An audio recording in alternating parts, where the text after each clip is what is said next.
বায়াত মানে বেচা কিনা। বায়াত মানে কি?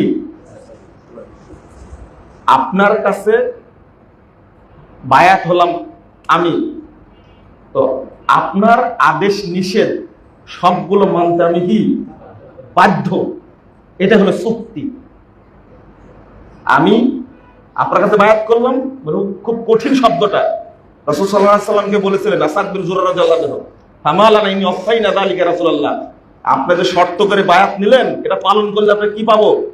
আল্লাহ রাসূল কি বললেন? আল জান্নাহ, তোমরা কি পাবেন? জান্নাত। এটা আপনি বলতে পারবেন?